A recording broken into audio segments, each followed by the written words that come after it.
నేను ఈ ప్రభుత్వానికి చెప్పేది ఒకటే, మీరు ఈ 5 లక్షల కోట్ల ప్రభుత్వ ఆస్తి ప్రజల ఆస్తి, ప్రభుత్వ ఆస్తి అంటే ప్రజల ఆస్తి, దీన్ని సరైన పద్ధతిలో వినియోగించండి.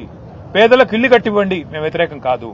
ఈ భూములు వెనక్కి తీసుకోండి, కావాలంటే 50%, 60% వెనక్కి తీసుకోండి. గ్రీన్ ఇండస్ట్రీలు పెట్టండి, మేము వ్యతిరేకించట్లేదు. అట్లాగే ఐటీ పార్కులు పెట్టండి, మేము వ్యతిరేకించట్లేదు. కానీ పారిశ్రామికవేత్తలకు అడ్డికి పావుషేరుకు రాసిస్తాం.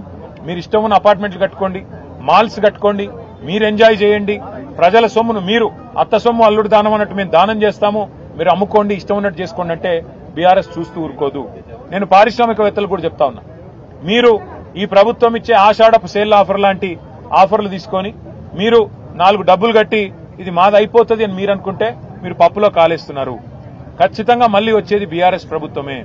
మేము ఈ HILTP అనే పాలసీ ఏదైతే ఉందో దీన్ని ఖచ్చితంగా రద్దు చేస్తాం. ఇవాళ ఎవరైనా డబ్బులు పెడితే మీరు నష్టపోతారు.